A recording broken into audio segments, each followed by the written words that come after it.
আসসালামু আলাইকুম। সবাই কেমন আছেন? আশা করি সবাই ভালো আছেন। আজ আপনাদের জন্য নিয়ে এসেছি গল্পের ১৬ নম্বর পর্ব। আশা করি গল্পটি আপনাদের ভালো লাগবে। তাহলে চলুন শুরু করা যাক। এতক্ষণ ধরে নিজের রাগ কন্ট্রোল করে রেখেছিলাম, কিন্তু এখন আর পারছি না। সে কখন থেকে শুধু হুঁ বলে উত্তর দিচ্ছে। মুখে কি কথা ফুটছে না ওর? আর দেখো কেমন ফকিন্নির মতো সেজে আছে। এসব দেখে মাথা বিগড়ে গেল আমার। আমি চেঁচিয়ে উঠে বললাম, হোয়াট কি পরে আছো এগুলো? আর গহনা সব খুলেছো কেন? বলো কেন? আমার কথা শুনে নীরা কেঁপে কেঁপে উঠছে।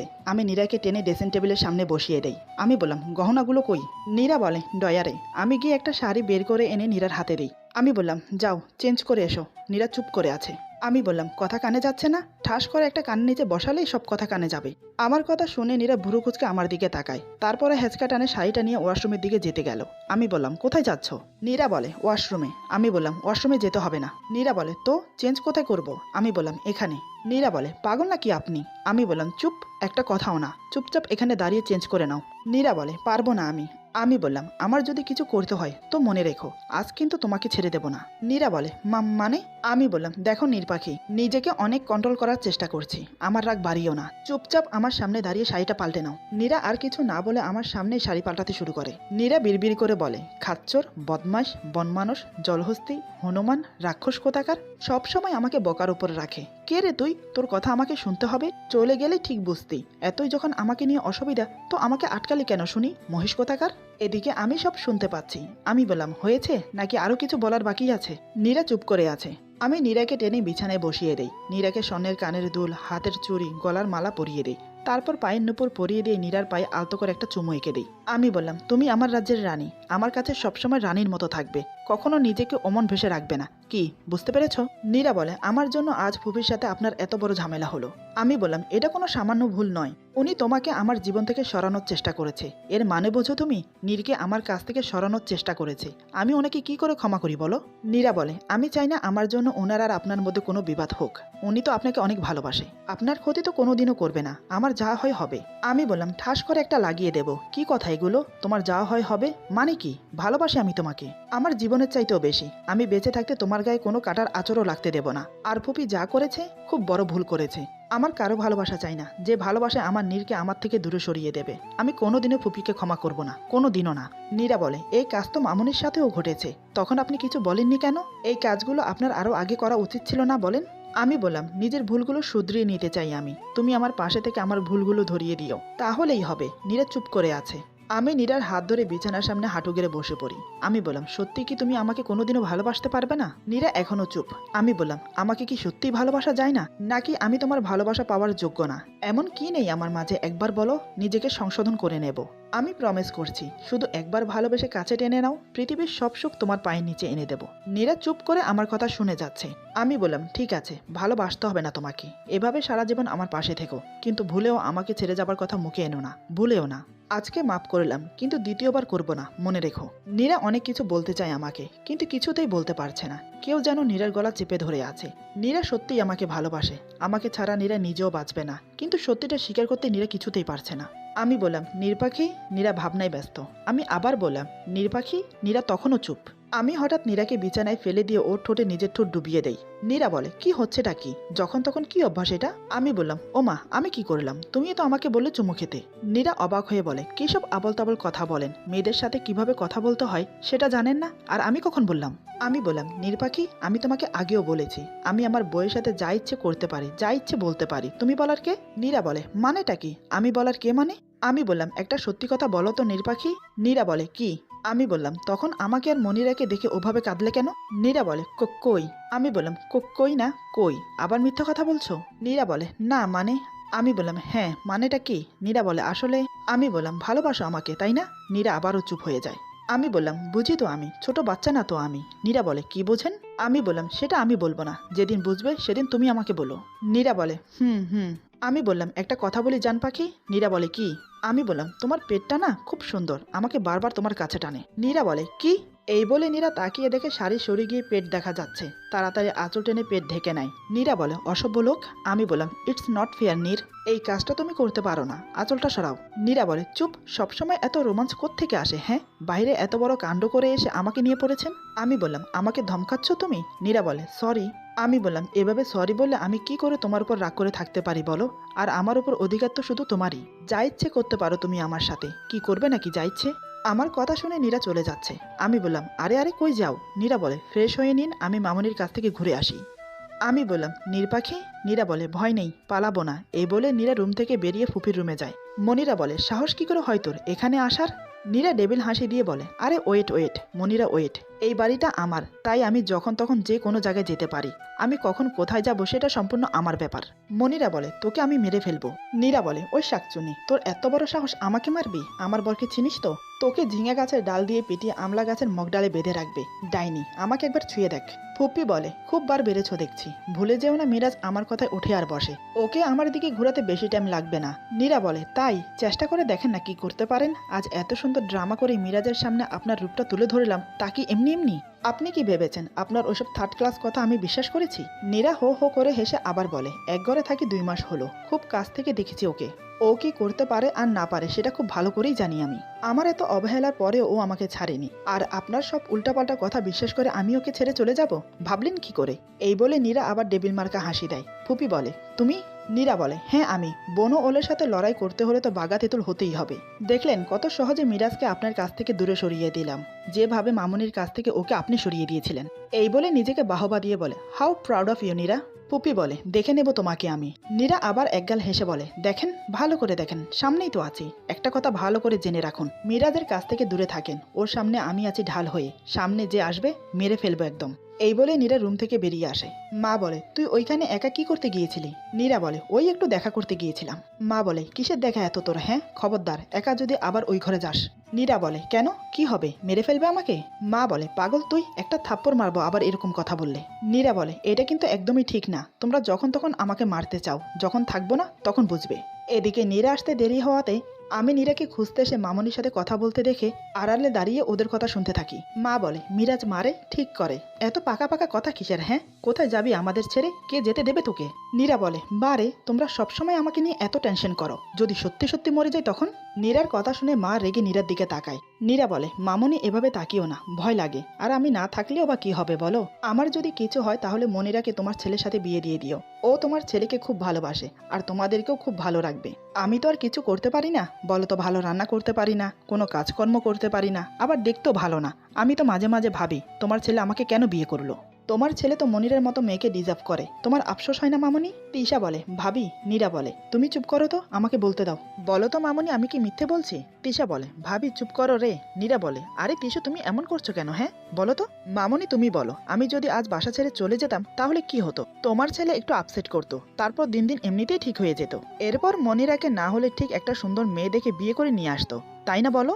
আমার তো বড়ই আফসোস হয়, তোমার ভাই কেন যে আমাকে বিয়ে করলো কে জানে। তিশা বলে, ভাবি আফসোস তো তোমার এখন অবশ্যই হবে, পিছে তাকিয়ে দেখো একবার। নীরা বলে, কেন, কি? এ বলে পিছে তাকায়, দেখে আমি দাঁড়িয়ে আছি। আমি রেগে লাল হয়ে গেছি, কিন্তু কিছু বলছি না। সবাই ভালোভাবেই বুঝতে পারছে আজ নীরার কপালে বড়সড়ই দুঃখ আছে। নীরা বলে, আপনি কখন আসছেন? আমি কিছু না বলে রুমে চলে গেলাম। নীরা বলে, যাক বাবা, কিছু শুনেনি মনে হয়। তিশা বলে, নেহি ভাবি সাব, এ টু জেড শোনা হে। নীরা বলে, তুমি বুঝলে কি করে? তিশা বলে, আমি অনেকক্ষণ ধরে তোমাকে বারণ করছি, তুমি আমার কথা কানে নাওনি, বোঝো এবার কেমন লাগে? নীরা বলে, মামনি। মা বলে, আমার অনেক কাজ আছে, এর মধ্যে আমাকে টানবি না। ঠিক হয়েছে, জানিস আমার ছেলেটা এসব কথা পছন্দ করে না, তারপরেও এসব কথা বলিস কেন? এই বলে মা আর তিশা তাড়াতাড়ি চলে গেল। নীরা বলে, এই গুন্ডার বোনটার জন্যই এমন হলো। আমি এখন কি করব? রুমে যাব নাকি যাব না? যদি আমাকে আবার ঠাস ঠাস করে থাপ্পড় মারে? এমন সময় আমি রুম থেকে বেরিয়ে হনহন করে বাসা থেকে বেরিয়ে গেলাম। নীরার দিকে একবারও তাকালাম না। নীরা বলে, যাহ বাবা, এটা কি হলো? গুন্ডাটা সাইলেন্ট মোডে চলে গেল কেন? শুনেছি বড় ঝড় ওঠার আগে চারিদিক নিস্তব্ধ হয়ে যায়। না, এখানে থাকা যাবে না। কি করি, হ্যাঁ আমার বাসায় চলে যাই, এ ভেবে নীরা মায়ের কাছে যায়। নীরা বলে, মামনি। মা বলে, বলে ফেলো। নীরা বলে, আমি একটু বাসায় যাব। মা বলে, তুই ভালো করেই জানিস ওর রাগ উঠলে ও কি করে। বাসায় এসে তোকে না পেলে কি করবে তুই বুঝতে পারছিস? তুই কি চাস তোর মা বাবার সামনে কোনো সিন ক্রিয়েট হোক? না চাইলে চুপচাপ রুমে যা। নীরা বলে, মামনি ও খুব রেগে আছে তো, আমাকে আজ মেরে ফেলবে তো আসলে। মা বলে, কিচ্ছু হবে না, যা আমি আছি। মায়ের কথা মতো নীরা রুমে এসে চুপচাপ বসে আছে, কিন্তু আমি আসার নামগন্ধও নেই। তিশা বলে, ভাবি আসবো? নীরা বলে, তিশা বলে সরি ভাবি। নীরা বলে কেন? তিশা বলে তোমাকে আমার ভালো করে সতর্ক করা উচিত ছিল। নীরা বলে না তিশু বেবি, ভুলটা আমারই, আমি জেনে শুনে বারবার ওকে কষ্ট দেই, আমার ওসব কথা বলা ঠিক হয়নি। তিশা বলে তুমি ভাইয়াকে বলছো না কেন বলো তো, তুমি ভাইয়াকে এত ভালোবাসো। নীরা বলে সেটা তো আমিও বুঝতে পারছি না কেন, তবে বলবো, খুব তাড়াতাড়ি বলবো। তিশা বলে আমার ভাইকে এভাবে আর কষ্ট দিও না, অনেক ভালোবাসে ও তোমাকে, আজ তোমার কথায় ভাইয়া অনেক কষ্ট পেয়েছে জানো। নীরা বলে কি করব বলো। তিশা বলে তুমি যা ভালো বোঝো করো, আর তোমার শাকচুন্নি আর ওর মা পালিয়েছে। নীরা বলে মানে?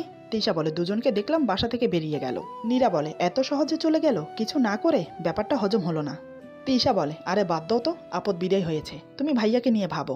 এরই মধ্যে আমি রুমে আসি, আমাকে দেখে তিশা চুপচাপ চলে যায়। আমি রুমে এসেও নীরার দিকে একবারও তাকাই না, ওয়াশরুমে গিয়ে ফ্রেশ হয়ে চেঞ্জ করে রুম থেকে বেরিয়ে যাই। নীরা কিছুই বোঝে না, কারণ আমি কখনো নীরার সাথে রাগ করে কথা না বলে থাকিনি। নীরা বসে না থেকে আমাকে পুরো বাড়ি খোঁজে, কিন্তু পায় না। পরে ছাদে এসে দেখে আমি মাদুর পেতে হাতের উপর মাথা রেখে শুয়ে আকাশের দিকে তাকিয়ে আছি। নীরা কোনো আওয়াজ না করে চুপচাপ দাঁড়িয়ে আমার দিকে তাকিয়ে থাকে, কিন্তু আমি নীরার অস্তিত্ব বাতাসের মধ্যে পেয়ে যাই। নীরার শরীরের গন্ধ আমার নাকে এসে লাগে। আমি মাথা তুলে নীরার দিকে এক পলক তাকিয়ে আবার আকাশের দিকে তাকিয়ে থাকি। নীরা খুব ভালোভাবেই বুঝতে পারে আমি খুব কষ্ট পেয়েছি আজ ওর কথায়, কিন্তু নীরা এটা কিছুতেই মেনে নিতে পারছে না যে আমি ওর সাথে কথা বলছি না। নীরা চুপচাপ এসে আমার পাশে বসে। আমি তখনই উঠে নিচে চলে যাই। নীরা ঠায় বসে আমার যাবার দিকে তাকিয়ে থাকে। নীরা ভাবতেও পারেনি আমি এভাবে উঠে চলে যাব। নীরা কিচ্ছু বলল না, কারণ এটা ওর প্রাপ্য, লেবু বেশি চিপলে তিতে হবেই। নীরা আমাকে বড্ড ভালোবাসে, কিন্তু নীরার মধ্যে একটা ইগো কাজ করছে, ও কিছুতেই আমাকে ভালোবাসার কথা মুখ খুলে বলতে পারছে না। আমি যে এভাবে ওকে ইগনোর করছি এতে নীরা বেশ কষ্ট পাচ্ছে। নীরা চুপচাপ বসে রইল ছাদে। অনেকক্ষণ পর নীরা নিচে নেমে এলো। মা বলে কিরে এত সময় কই ছিলি, খাবি না? বস, সবাই বসে আছে তোর জন্য। নীরা এক নজর তাকিয়ে দেখে আমি খাবার টেবিলে বসে আছি। নীরা মনে মনে বলে আজ আমাকে রেখেই খেতে বসলে, ঠিক আছে। তারপর মাকে বলে মামুনি আমার শরীরটা ভালো লাগছে না, আমি পরে খেয়ে নেব, তোমরা খেয়ে নাও। মা বলে সে কি রে, শরীর খারাপ মানে, জ্বর আসেনি তো? নীরা বলে না মামুনি তেমন কিছু না, আমি ঠিক আছি। এই বলে নীরা রুমে না গিয়ে আবার ছাদে গিয়ে দোলনায় বসে পড়ে। এদিকে আমি নীরার কথা শুনে না খেয়ে উঠে পড়লাম। মা কিছু বলল না, কারণ উনি ভালো করেই বুঝতে পারলো ঘটনাটা কি। আমি রুমে বসে ভাবছি কি পাইছে এটা কি, ও কি ভাবে আমাকে, যা ইচ্ছে তাই করবে, যা ইচ্ছে তাই বলবে। একটা বার আমার কথা মনে পড়লো না তোমার, একটা বারও মনে পড়লো না? একটা মানুষ পাগলের মতো তোমার জন্য ব্যাকুল হয়ে থাকে, আর তুমি অন্য কোনো মেয়েকে আমার পাশে কল্পনা করো। যা ইচ্ছে করো, আমার থেকে দূরে থাকতে কেমন লাগে তোমার দেখি। দেখি আমার থেকে দূরে তুমি কি করে থাকতে পারো। অন্য মেয়েকে আমার সাথে কল্পনা করো, নিজের মরার কথা কল্পনা করো। ঠিক আছে আমিও দেখছি, এতদিন আমার রাগ পাগলামও দেখেছো, এবার অবহেলা কি করে সহ করো দেখি, নিজের অধিকার নিজে আদায় করো কিনা সেটা আমিও দেখছি। এসব চিন্তা করতে করতে কখন যে ঘুমিয়ে গেছি সোফায় বলতেই পারি না। নীরা অনেকক্ষণ ছাদে বসে থেকে রুমে আসলো। এসে দেখে আমি সোফায় ঘুমিয়ে আছি। এটা দেখে নীরা শক খায়, কারণ যে মানুষটা নীরার কোল ছাড়া ঘুমায় না আজ সে নীরা থেকে আলাদা শোবার ব্যবস্থা করেছে। নীরার চোখ থেকে অজান্তেই 2 ফোঁটা পানি গড়িয়ে পড়লো। নীরা চুপ করে রুম থেকে বেরিয়ে গেল ড্রয়িং রুমে। মেঝেতে বসে সোফায় হেলান দিয়ে ঘুমিয়ে পড়লো। আচানক মাঝরাতে আমার ঘুম ভাঙতে নীরার কথা মনে পড়লো। হঠাৎ আমি ধরপর করে উঠে বসি। নীরার উপর রাগ করে সোফায় শুয়ে পড়েছিলাম, কিন্তু কখন যে ঘুমিয়ে পড়ে বুঝতে পারিনি। বিছানার দিকে তাকিয়ে দেখি নীরা নেই। আমি আর দেরি না করে নীরাকে খুঁজতে লাগলাম। ড্রয়িং রুমে এসে নীরাকে দেখতে পাই। একটা স্বস্তির নিঃশ্বাস নিয়ে নীরার দিকে এগিয়ে যাই। দেখে নীরা মেঝেতে গুটিসুটি মেরে শুয়ে আছে। ওকে দেখে আমার খুব মায়া হলো। আমি বললাম এই মেয়ে কি সুখ পাও আমাকে এভাবে কষ্ট দিয়ে, না নিজে ভালো আছো না আমাকে ভালো রাখছো। দেখছো তো আমি রেগে আছি, আমার রাগটা কি ভাঙানো যায় না? আমার রাগ না ভাঙিয়ে উল্টো আমার উপর রাগ করো, আবার আমাকে একা রেখে এখানে এভাবে ঘুমোচ্ছ, খুব সাহস না? আমি আস্তে আস্তে কথাগুলো বললাম। আমি নীরার কপালে চুমো দিয়ে কোলে তুলে নেই, বিছানায় শুইয়ে দিয়ে ঠোঁটে আলতো করে একটা চুমো দেই। তারপর নীরাকে আলতো করে জড়িয়ে ধরে শুয়ে পড়ি। আমি ওকে জড়িয়ে ধরার সাথে সাথে নীরা আমাকে শক্ত করে জড়িয়ে ধরে। নীরা এমনভাবে জড়িয়ে ধরেছে যে ওর ঠোঁটের সাথে আমার ঠোঁট মিশে গেছে। ওর মুখের গরম নিঃশ্বাস আমার মুখে পড়ছে।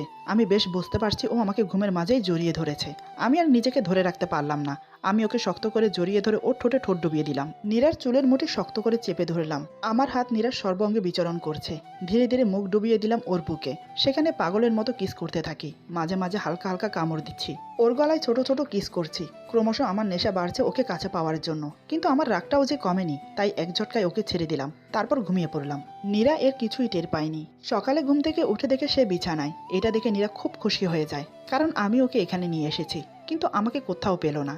তাই নীরার মন নিমেষেই খারাপ হয়ে যায়। নীরা সারাদিন আমার ফোনের জন্য অপেক্ষা করতে থাকে, কিন্তু আমি ফোন দেই না।